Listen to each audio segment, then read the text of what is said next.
Vamos continuar então na nossa exposição do Evangelho de Mateus, prosseguindo um pouquinho mais. Estamos ainda na Semana da Paixão, né? Hoje na tradição cristã nós estamos no último domingo dessa semana, que é o domingo da ressurreição, né? Porém no texto que nós estamos analisando nós estaríamos na terça-feira anterior ao domingo, tá? Então na semana passada nós analisamos o texto de Mateus, capítulo 21, versos 23 a 27, que mostra ali aquele momento que Jesus retorna ao templo, um dia depois dele ter expulsado aqueles comerciantes lá em um dos pátios externos daquele complexo, depois de ele ter curado cegos e coxos, e depois de um grupo de crianças terem clamado por salvação que vinha da parte do Messias. É claro que todos esses eventos que aconteceram naquela segunda-feira da primeira entrada de Jesus ao templo chamaria a atenção e causaria a indignação dos religiosos ali presentes, ao ponto de que quando Jesus retorna agora na terça-feira ao templo, e ele ali se coloca numa posição de mestre, passa a ensinar um grupo de pessoas, alguma multidão que estava ali presente, é neste momento que a elite da elite, né, agora o grupo master lá, digamos assim, do cuidado do templo, se aproxima e passa a questionar Jesus sobre com que autoridade ele fazia aquelas coisas, com que autoridade ele expulsou as pessoas na segunda-feira, com que autoridade ele curou, com que autoridade ele permitia crianças entoarem cânticos de louvor ao Messias. E agora, com que autoridade você ensina aqui no templo? E Cristo, ao invés de simplesmente ter dado uma resposta direta a estes homens, né, ele poderia ter simplesmente dito de onde vinha a sua autoridade, ele propõe uma espécie de armadilha àqueles religiosos. Se eles respondessem de onde era o batismo de João, ou seja, de onde procedia o ministério de João Batista, se vinha de Deus, ou era apenas um homem falando coisas de sua própria cabeça, então Cristo responderia à pergunta que eles haviam feito. E aí os religiosos, conforme nós vimos, eles se debateram nessa questão e resolveram dizer que eles não sabiam de onde era o batismo de João, mesmo que convictos de que o ministério de João Batista e, consequentemente, o ministério do Messias, Jesus, eram falsos na visão deles. Eles rejeitaram isso abertamente, porém eles não tiveram coragem de colocar a sua posição e deram uma resposta mentirosa a Jesus. E aí então Jesus afirma no verso 27 que com a resposta que ele recebeu deles, Cristo também não responderia com que autoridade ele realiza o seu ministério. Porém, a conversa não encerra ali, neste ponto. Agora, Cristo vai propor 3 parábolas a estes religiosos. Parábolas que tratam do estado espiritual daqueles homens. Hoje nós veremos a primeira destas parábolas, aquela que nós chamamos de a parábola dos 2 filhos. Então, se você já abriu a sua Bíblia em Mateus 21, nós vamos fazer a leitura dos versos 28 a 32. Acompanhe comigo a leitura do texto. O que vocês acham? Um homem tinha 2 filhos. Chegando-se ao primeiro, disse: Filho, vá hoje trabalhar na vinha. Ele respondeu: Não quero ir. Mas depois, arrependido, foi. Dirigindo-se ao outro filho, o pai disse a mesma coisa. Ele respondeu: Sim, senhor, mas não foi. Qual dos 2 fez a vontade do pai? Eles responderam: O primeiro. Então Jesus disse: Em verdade lhes digo que os publicanos e as prostitutas estão entrando no reino de Deus primeiro que vocês. Porque João veio até vocês no caminho da justiça, e vocês não acreditaram nele. No entanto, os publicanos e as prostitutas acreditaram. Vocês, porém, mesmo vendo isso, não se arrependeram depois para acreditar nele. Vamos orar mais uma vez, irmãos. Amado Deus, bondoso Pai, mais uma vez, Senhor, nos colocamos diante da Tua santa palavra e mais uma vez pedimos pela Tua graça e misericórdia. Nós reconhecemos que o pecado, ele nos afeta em todas as áreas da nossa vida, inclusive a nossa compreensão e o nosso discernimento, em especial, da verdade espiritual presente na Palavra de Deus. Esse livro é apenas mais um livro se o Senhor não nos conceder o Espírito Santo nos convencendo da verdade. Isso ocorra no nosso meio. Que o Senhor nos conceda o teu Santo Espírito a habitar no nosso coração e nos fazer nos submeter à verdade e conseguir ser capazes de entendê-la de maneira correta. Que o Senhor nos guie aqui nessa manhã. Que a gente possa colher os frutos, Deus, da tua palavra, do teu poder e da tua obra em nós. É o que pedimos em nome de Cristo. Amém. Queridos, se você tem acompanhado há algum tempo aqui as exposições na igreja, eu creio que você já está relativamente familiarizado, acostumado com as parábolas no Evangelho de Mateus. O capítulo 13, por exemplo, foi um capítulo inteiro dedicado a elas. Mas existe algo novo nesta sequência de parábolas proposta por Jesus agora. Pela primeira vez, nós veremos Jesus aplicando a parábola para os seus ouvintes. Até então, Cristo, ele dizia a parábola, mas ele só a explicava e aplicava o seu ensino para aquele grupo mais íntimo dos discípulos. Hoje nós veremos Jesus contando e aplicando a parábola aos ouvintes. No caso agora, os religiosos presentes ali no templo. E a parábola que hoje veremos trata de dois filhos que possuem duas atitudes distintas que os conduzem a dois destinos diferentes. Então nós vamos começar vendo essa questão dos dois filhos. Quem são eles, né? Então acompanhe comigo a leitura dos versos 28 até a primeira parte do verso 31. O texto diz: o que vocês acham? Um homem tinha dois filhos. Chegando-se ao primeiro, disse: filho, vá trabalhar hoje na vinha. E ele respondeu: não quero ir. Mas depois, arrependido foi. Dirigindo-se ao outro filho, o pai disse a mesma coisa. Ele respondeu: sim, senhor, mas não foi. Qual dos dois fez a vontade do pai? Eles responderam: o primeiro. A primeira coisa que nós temos que tentar realizar aqui é resistir à tentação de querer encontrar o significado de cada elemento presente aqui nessa parábola. E por que eu digo que isso é uma tentação? Porque você vai encontrar, por exemplo, referências bíblicas na palavra vinha sendo utilizada para representar a nação de Israel. E aí é tentador querer afirmar que esta é certamente a intenção de Jesus. Olha, irmãos, vinha aqui no caso é a nação de Israel. Você também tem a questão do próprio contexto, onde tornaria bem razoável nós afirmarmos aqui que o pai destes dois filhos é uma representação de João Batista. Uma representação de João e o seu ministério, que chamava as pessoas ao arrependimento, porém nem todos atendiam esse chamado. Nem todos obedeciam à sua ordem. Também é tentador nós afirmarmos isso. Só que, irmãos, a parábola é tão simples de ser compreendida que nós não temos a necessidade de ficar dificultando o processo de interpretação, querendo encontrar um sentido preciso para cada um dos elementos.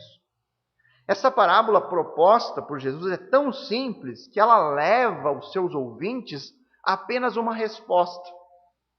Na parábola nós temos um pai e seus dois filhos, onde uma mesma ordem é dada a ambos.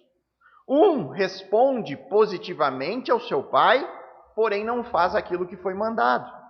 Enquanto o outro diz, em um primeiro momento, não para aquela ordem, entretanto, ele pensa melhor e vai fazer aquilo que foi solicitado. Qual dos dois foi obediente à ordem do seu pai? Eu creio que ninguém responderia de maneira diferente. Até mesmo estes religiosos, que no texto anterior tiveram que fazer uma discussão sobre o assunto, que certamente eles estão ali tensos, por mais uma pergunta que Jesus está fazendo para eles. Você imagina como que eles estão neste ponto, depois daquela armadilha que Jesus propôs. Até mesmo eles conseguiram dizer que é evidente que o filho que disse não no primeiro momento, mas que se arrependeu e fez o que foi solicitado, este é o obediente. Não há dúvidas aqui. Você pode propor essa parábola para qualquer pessoa e a resposta será a mesma. quem fez a vontade do Pai, mesmo quem disse não no primeiro momento, mas foi lá e fez, este é o obediente. E o que Jesus tem em mente aqui com essa parábola é retratar a realidade espiritual desses líderes religiosos em relação à sua dificuldade em confirmar publicamente o ministério profético de João Batista e especialmente sobre a sua rejeição a Jesus como Messias. O que nós temos na figura desses dois filhos é um contraste entre a obediência externa e a obediência que é interna.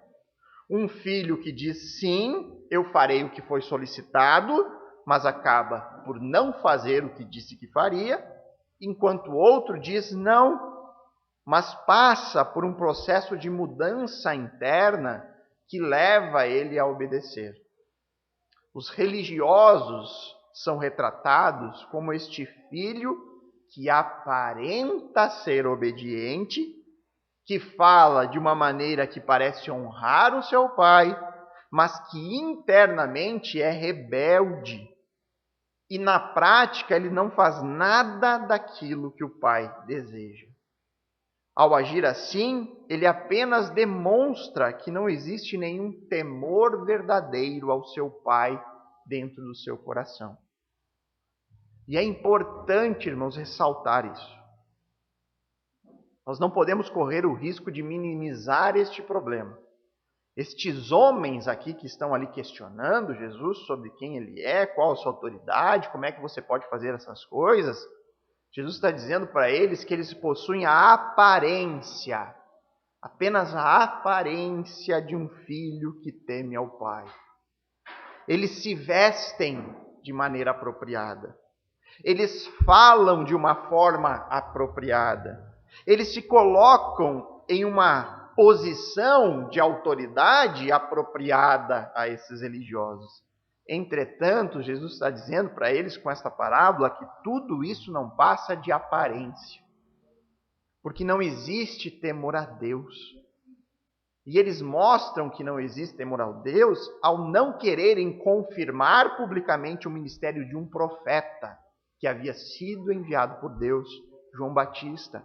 E mais grave ainda, não existe nenhum temor em rejeitar o ministério messiânico de Jesus Cristo.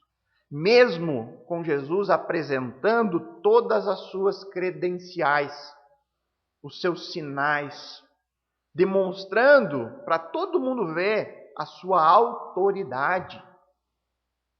Não há temor deles em rejeitar o ministério do profeta João e do Messias Jesus. Enquanto o outro filho, que não possui a mesma aparência externa, inclusive os religiosos aqui, eles desprezam este outro filho como uma pessoa de segunda categoria. Este outro filho é a representação daquilo que os religiosos chamam de pecadores. Na opinião desses religiosos, se Deus viesse ao mundo manifestar a sua misericórdia, certamente não seria sobre esse tipo de gente. Porém, é este o grupo que não possui a suposta obediência externa exigida pelos religiosos, mas foram eles que ouviram as palavras de João Batista lá no deserto. São eles que estão ouvindo a palavra do Messias. São eles que estão produzindo uma mudança interior. Portanto, este é o filho obediente. Então, o que nós temos aqui é mais uma palavra de advertência que o Senhor Jesus nos deixa sobre o perigo da falsa religiosidade. Do perigo que existe em adquirirmos uma obediência meramente exterior, mas que não muda nada o nosso interior. Nós não podemos exercitar uma religião de fim de semana. Conforme o pastor Adriano já falou antes, hoje é Páscoa. Em uma situação normal, que eu falo aqui sem a pandemia, por exemplo, as igrejas cristãs, elas estariam lotadas hoje nessa data. Estariam cheias. Seja qual for o ramo do cristianismo, elas estariam cheias. Mas em domingos normais, sem nenhuma data especial, você não encontra a metade dessas pessoas que vão em épocas, em datas comemorativas. O que nós não podemos fazer é isso, cultivar uma religião de aparência, hipócrita, que não vive aquilo que prega. Significa que nós temos que ser perfeitos? É claro que não, até porque isso seria impossível a nós. Mas nós devemos agir como filho da parábola, que de maneira imperfeita ele disse não, mas logo depois ele reconheceu o erro e buscou obedecer e agradar o seu pai. Usando aqui um exemplo bíblico, talvez, irmãos, se nós víssemos o rei Saul oferecendo os inúmeros despojos de sua guerra contra os amalequitas, sacrificando em holocausto todos os animais que ele recolheu naquele momento de guerra, nós olhássemos aquele rei com um altar construído, sacrificando ao Senhor, nós ficaríamos impressionados com a religião daquele homem. Nossa, olha só o que esse rei está fazendo. Pegando os despojos da guerra e sacrificando ao Senhor. Que homem temente a Deus. Olha o tamanho do sacrifício que ele está oferecendo. Só que a atitude de Saul era apenas aparência externa, exterior. O rei, logo após de sacrificar os despojos da sua guerra contra os amalequitas, ouve da boca do profeta Samuel. Isso você encontra em 1 Samuel 15, 22. Ele diz, o profeta a Saul: será que o Senhor tem mais prazer em holocaustos e sacrifícios do que obedecer à sua palavra? Eis que obedecer é melhor que sacrificar. Deus havia dado uma ordem a Saul: você não vai pegar nada deste povo. Você vai destruir tudo. E Saul pega todo o despojo e oferece como um sacrifício a Deus. O Senhor não está interessado em sacrifício. Ele se interessa na obediência. E por muito tempo a nação de Israel viveu essa realidade. Não se importavam com a obediência a Deus, porque eles sempre podiam recorrer ao sacrifício e supostamente por meio daquilo obter paz com Deus. E este é um engano, irmãos, que nós podemos cometer hoje. Achar que a gente pode viver de qualquer forma, fazer o que eu acho melhor para mim, porque basta eu me arrepender. Basta eu crer em Jesus e todos os meus pecados são perdoados. Sim, esta é uma verdade bíblica. O problema é que nós cremos em um Deus que sonda o coração e conhece as motivações. Aos olhos externos, nós admiraríamos Saul, mas Deus sabia o que estava no coração daquele homem. A motivação dele em oferecer um sacrifício que a lei previa.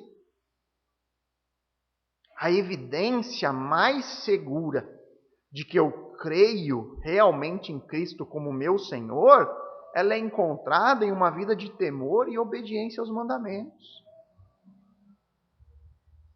Assim como o filho da parábola. Existe um arrependimento e uma mudança de atitude. O filho disse não, porém se arrependeu e foi fazer o que o pai solicitou. Houve uma conversão. E isso nos leva ao próximo ponto aqui do texto, onde nós encontramos 2 filhos e 2 atitudes. Na descrição sobre a atitude do primeiro filho, nós temos a descrição de uma conversão. A palavra conversão, ela indica uma mudança de caminho. O primeiro filho, ele inicia no caminho da rebelião, ao dizer para o seu pai: não quero ir.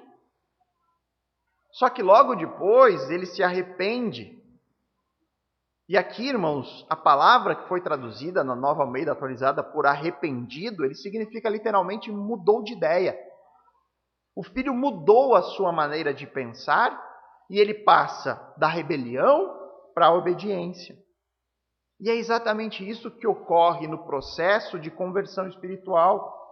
É isso que ocorre quando de rebeldes passamos a discípulos de Cristo. Todo ser humano, ele nasce dizendo não para Deus. Ele nasce rejeitando ao Messias. Porém, em algum momento ocorre uma mudança na maneira de pensar. Uma mudança que é interna, mas que passa a demonstrar evidências externas em forma de obediência. O que a Bíblia chama de frutos. Enquanto que o outro filho, ele demonstra uma atitude de aparência religiosa, porém internamente não há nenhuma mudança. Repare que o texto, ele não diz que o filho se arrependeu de ter dito sim para o pai.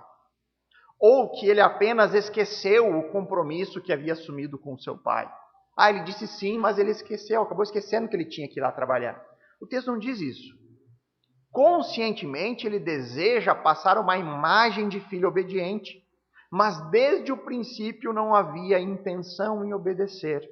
Ele disse sim, mas não foi. É isso que o texto nos diz.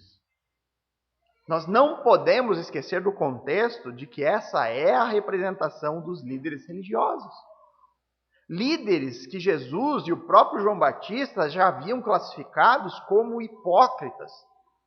Pessoas que desempenham um papel, que tentam demonstrar ser alguém que não são. Acompanhe o que mais Jesus vai dizer sobre eles no verso 32. Porque João veio até vocês no caminho da justiça, e vocês não acreditaram nele. No entanto, os publicanos e as prostitutas acreditaram. Vocês, porém, mesmo vendo isso, não se arrependeram depois para acreditar nele. Jesus aqui ele está ligando a parábola contada agora com o texto que nós vimos na semana passada. Cristo ele está diante da negativa daqueles homens de confirmar o ministério de João. Cristo mesmo está confirmando. Ele era um profeta vindo de Deus. Você até vai encontrar, irmãos, nas traduções mais modernas, como a NVI e a NVT, você vai ler aqui que João veio e mostrou o caminho da justiça. Porém, se nós seguirmos a construção gramatical do texto original, a Nova Almeida Atualizada é bem mais precisa, porque João veio no caminho da justiça. O que isso significa? Que Jesus está autenticando o ministério de João. Quando ele diz que João veio no caminho da justiça, ele está afirmando que João foi um profeta enviado do céu e que pregou a vontade de Deus. Entretanto, Jesus diz para ele, vocês religiosos não acreditaram nele. Mesmo ele claramente tendo vindo do alto. Vocês não foram capazes nem mesmo de realizar a tarefa que cabia a vocês, de verificar quem é João e reconhecer quando um homem se levanta sendo a voz de Deus no mundo. Vocês não creram em João Batista.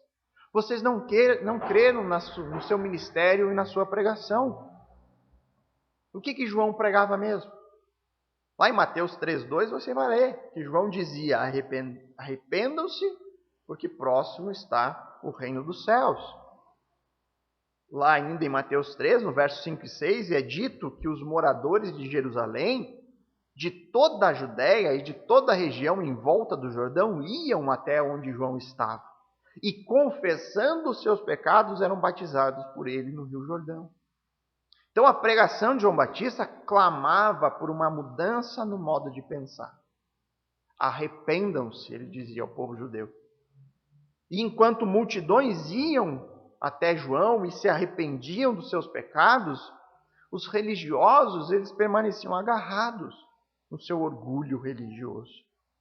Mesmo, Jesus está dizendo, mesmo vendo o arrependimento das multidões, mesmo presenciando uma mudança na maneira de pensar e na vida de pecadores como publicanos e prostitutas, mesmo vendo este verdadeiro milagre que era a mudança de vida dessas pessoas, nada de novo ocorreu no interior destes homens. Eles permaneciam orgulhosos, rejeitando essas pessoas que nem mesmo Deus estava rejeitando. O próprio João Batista presenciou essa postura orgulhosa e censurou os religiosos do seu tempo. Lá em Mateus 3, 7 e 8, ele diz: raça de víboras. Quem deu a entender que vocês podem fugir da ira que está por vir? Produzam frutos dignos de arrependimento. João alertou, por quê? Porque aqueles religiosos iam até lá, viam a mudança na maneira de pensar de pessoas que eram desprezadas. Publicanos, prostitutas se arrependiam e se voltavam a Deus em aliança com Ele. E mesmo os religiosos vendo este milagre da mudança interior, eles permaneciam lá, nas suas poses, orgulhosos, rejeitavam a pregação, achavam que eles não tinham nada para se arrepender. Os religiosos não se arrependiam. Mesmo ouvindo a pregação, mesmo vendo os sinais, eles não creram naquela revelação de Deus que vinha por meio do ministério profético de João Batista. O que consequentemente levou a eles também, já que rejeitaram o profeta que prepararia o caminho, eles acabaram não crendo no ministério messiânico de Jesus de Nazaré. Uma parábola sobre 2 filhos e 2 atitudes distintas. Um dos filhos, rebelde com seu pai, mas que passa por uma mudança na forma de pensar e que muda a sua atitude, que se arrepende da rebelião e passa para a obediência, enquanto o outro age de maneira hipócrita. Externamente, transparece um filho que teme ao pai, um filho com uma obediência apenas da boca para fora. Uma clara retratação desses líderes religiosos que, mesmo diante da revelação de Deus, mesmo vendo os sinais que autenticavam o ministério de João e Jesus, não creram e não se arrependeram. Nós sabemos que, biblicamente, a conversão é uma obra de Deus em nós. É o Espírito Santo que nos convence sobre o nosso pecado. É o Espírito Santo que muda a disposição do nosso coração, que abre os nossos olhos espirituais. Nada disso seria possível sem intervenção de Deus em pessoas que, conforme Paulo fala em Efésios 2, estão mortas espiritualmente. Não há como produzirmos conversão em nós mesmos. Não há como nós produzirmos conversão nos outros. Mas existe como falsificarmos esse processo. Existe como falsificarmos a nossa mudança do modo de pensar. E a maneira mais fácil de nós fazermos isso é por meio da religiosidade. Nós falsificamos um suposto relacionamento com Deus por meio de rituais, por meio de experiências emocionais, ou por meio de regras de conduta moral. Eu acredito fortemente que não exista perigo maior do que isso em nossa vida. Nós estarmos falsificando uma verdadeira conversão em nós. Nós termos rituais religiosos, como vir ao culto aos domingos, e achar que isso é um sinal de conversão, enquanto a nossa vida e a nossa maneira de pensar não passou por nenhum processo de mudança de fato. A nossa vida permanece a mesma de segunda a sábado. Ela só altera no domingo, quando eu falsifico uma suposta conversão em mim.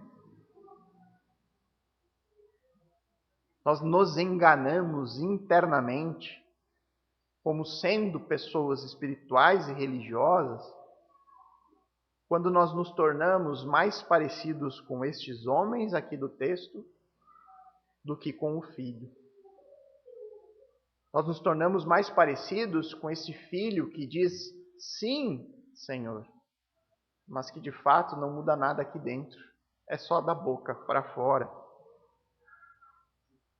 Nós nos tornamos como aquele que busca obediência de aparência, algo externo, algo que é feito apenas para que os outros vejam, mas que não é fruto de uma verdadeira conversão, não há mudança interna. Os frutos do verdadeiro arrependimento, eles brotam de forma natural, por meio de uma busca por Cristo, pela palavra de Deus. Conforme nós caminhamos na luz, conforme mais nós vamos sendo saturados por ela, cada vez ela se torna mais aparente em nossa vida. E a vida eterna é esta, que conheçam a Ti, nosso único Deus verdadeiro, e a Jesus Cristo, a quem enviastes, conforme João 17,3. Conhecer a Deus, conhecer a Cristo, conhecer o Espírito Santo é o que devemos nos empenhar a fazer. Conhecê-los e fazê-los conhecidos deve ser o nosso foco. Se nós fizermos isso, consequentemente o restante, o fruto, as boas obras, a obediência brotará de forma natural, assim como a árvore produz o seu fruto na estação apropriada. Esse deve ser o nosso foco. Esse deve ser o foco da nossa igreja local. Conhecer a Deus, ao seu Filho, por meio da palavra, e fazê-lo conhecido.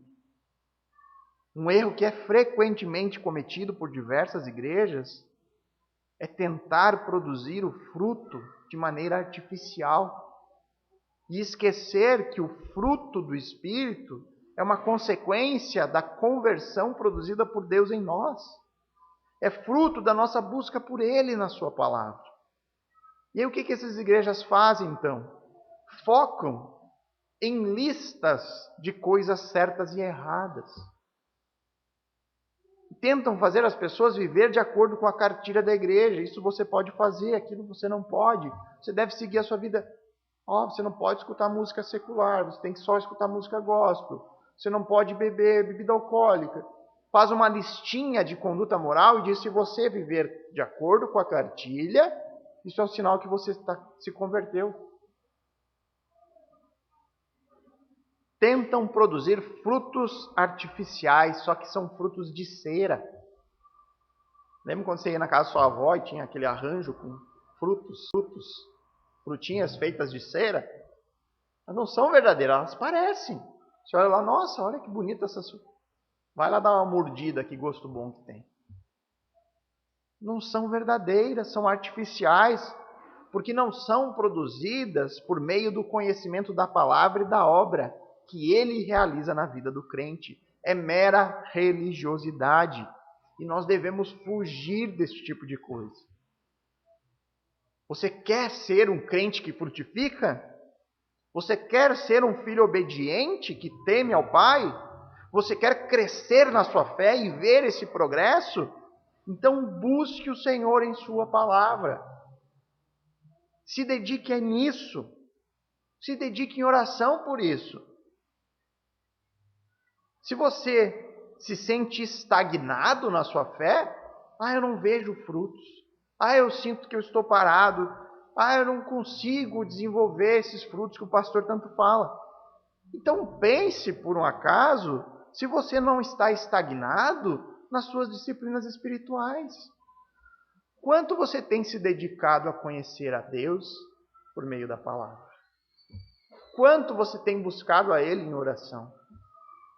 Eu não conheço nenhum crente, irmãos, que tenha se empenhado em conhecer a palavra, que não tenha crescido na fé.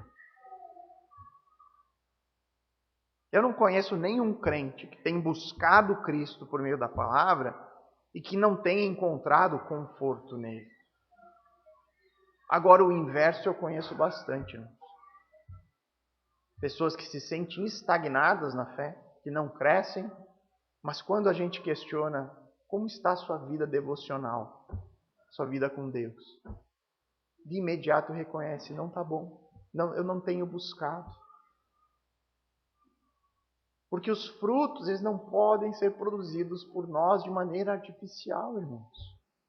Eles brotarão no tempo apropriado, de acordo com a sua busca por Deus.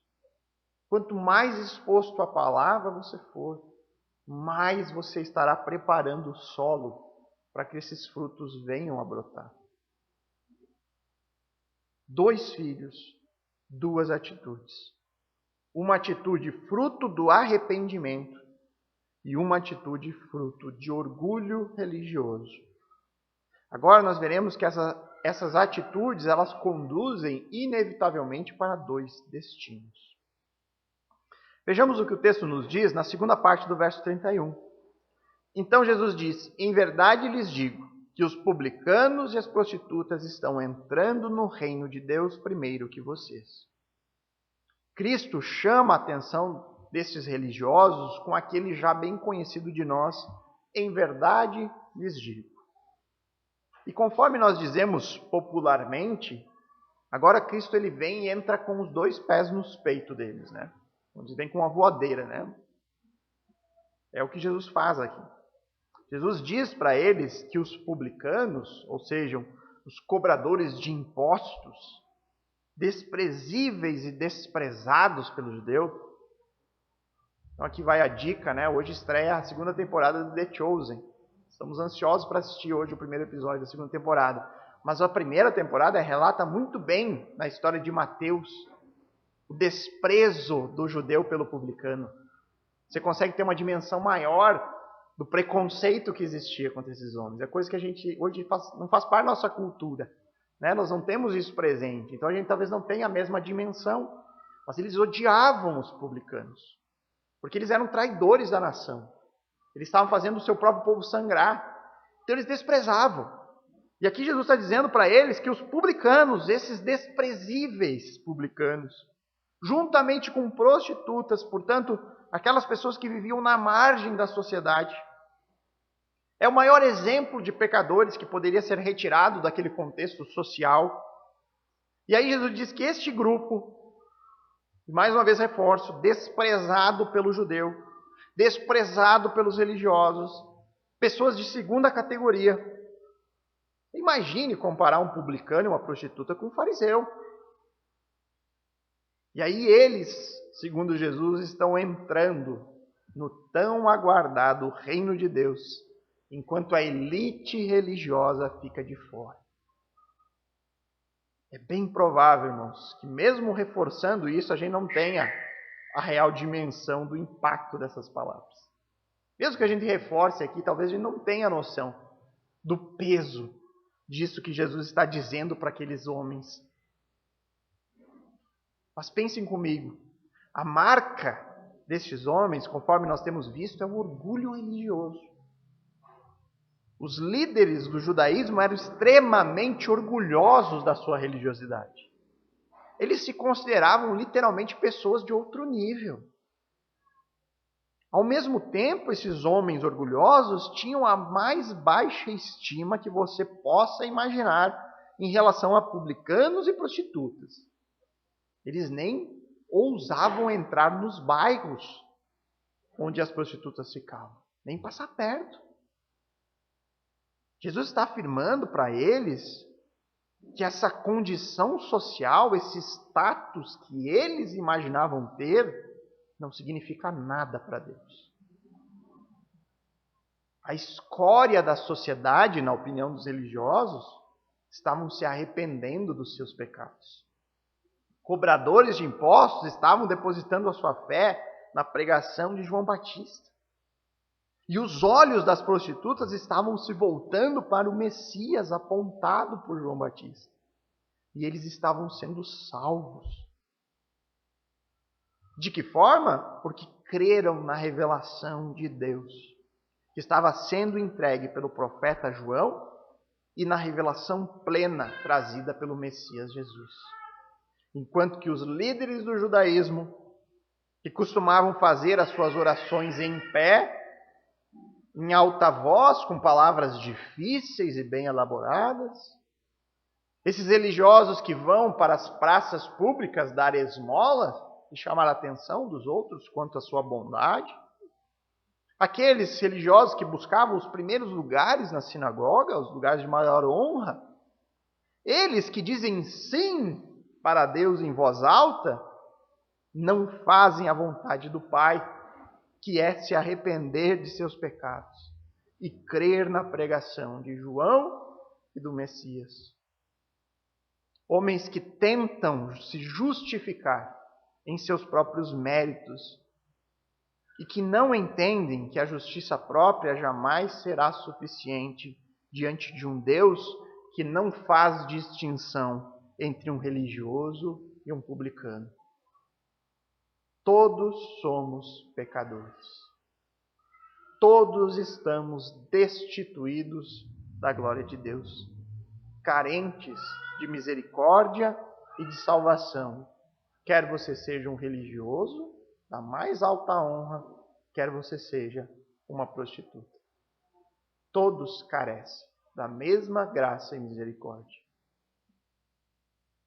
Certa vez, lendo um livro sobre ministério pastoral, o autor deste livro disse que a maior parte do tempo de um pastor é dedicado a relembrar a congregação de verdades que ela já sabe.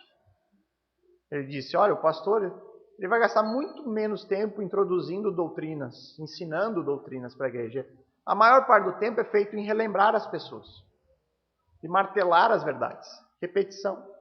Está ensinando as mesmas coisas o tempo todo. E eu tendo a concordar com isso. Porque na maioria das vezes os pastores estão no púlpito tratando de assuntos que já foram abordados inúmeras vezes. Só que isso é extremamente necessário. Porque nós nos esquecemos muito facilmente de verdades que são fundamentais para nós.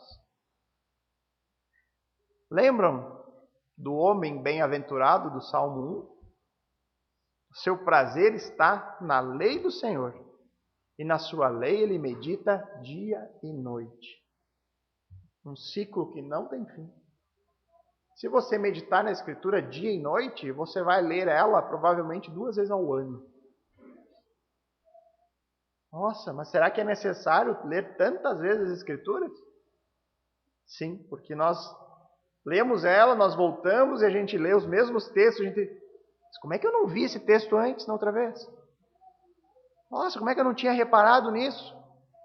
É interminável. É um conhecimento inesgotável. E eu preciso lembrá-los uma vez mais que esta palavra de Deus, que nós tanto valorizamos, ela não ensina um caminho intermediário. Ela não ensina um caminho do meio, um caminho alternativo, um caminho não tão radical, conforme alguns dizem. Nesta parábola proposta por Jesus, nós aprendemos sobre 2 filhos que possuem 2 atitudes que levam apenas a 2 destinos.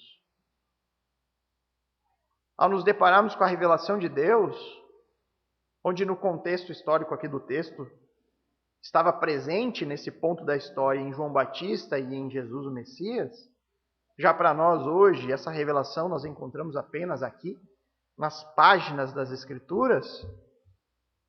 De acordo com ela, nós teremos que tomar uma decisão sobre essa revelação. E essa decisão que nós vamos tomar, de um caminho ou de outro, nos leva a um destino ou outro.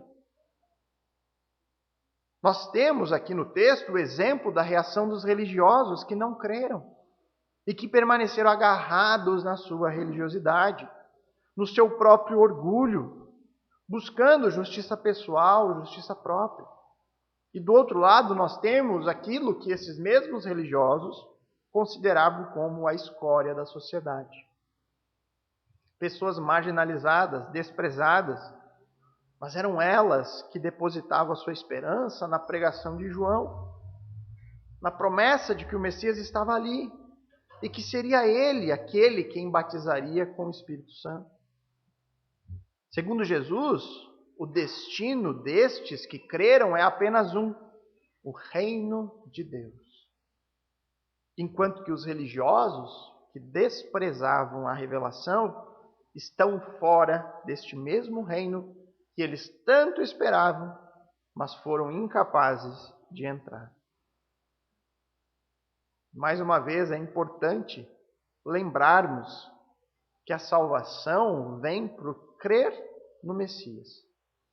Ela vem por crer no Filho de Deus. Crer em Jesus como nosso único e suficiente Salvador. Mas lembrarmos também que a evidência mais confiável que nós temos para verificar se a nossa fé é autêntica, para verificarmos se a nossa fé ela é salvadora, se é uma fé que nos fará entrar no reino, ela vem por meio da obediência ao Pai. Nós não somos salvos pela obediência, mas ela é evidência mais confiável que de fato nós cremos, que de fato houve uma mudança interior, uma mudança na maneira de pensar. E hoje é um dia especial para nós. Hoje nós lembramos da revelação de Deus, entregue a nós nas páginas deste livro. Hoje a imensa maioria dos brasileiros lembrarão que há muito tempo atrás um homem chamado Jesus de Nazaré venceu a morte e ressuscitou. O apóstolo Paulo ele escreveu um capítulo inteiro da sua primeira carta aos Coríntios para celebrar este grande milagre que é a ressurreição de Jesus Cristo. E eu vou fazer a leitura de alguns pequenos trechos aqui de 1 Coríntios 15. Primeiros versos 20 a 22, onde ele diz: Mas de fato Cristo ressuscitou dentre os mortos, sendo ele as primícias dos que dormem. Visto que a morte veio por um homem, também por um homem veio a ressurreição dos mortos. Porque assim como em Adão todos morrem, assim também todos serão vivificados em Cristo. Há o testemunho aqui do apóstolo Paulo de que a ressurreição é fato, é verdadeira. E a gente pode pensar, mas como Paulo pode afirmar isso? Paulo pode afirmar porque ele viu com os seus próprios olhos. Ele foi uma testemunha ocular. Ele esteve com Jesus ressurreto. Mas ele não diz apenas isso. Ele fala que nós devemos celebrar a ressurreição de Jesus, porque a ressurreição de Cristo é a certeza da nossa própria ressurreição. Todos morremos em Adão, mas todos os que creem serão vivificados em Cristo. E aí depois ele prossegue, 1 Coríntios 15, nos versos 54 e 58. E quando este corpo corruptível se revestir de incorruptibilidade, e o que é mortal se revestir de imortalidade, então se cumprirá a palavra que está escrita: tragada foi a morte pela vitória. Onde está, ó morte, a tua vitória? Onde está a morte, o seu aguilhão? O aguilhão da morte é o pecado, e a força do pecado é a lei. Graças a Deus que nos dá a vitória por meio do nosso Senhor Jesus Cristo. Portanto, meus amados irmãos, sejam firmes, inabaláveis e sempre abundantes na obra do Senhor, sabendo que no Senhor o trabalho de vocês não é em vão.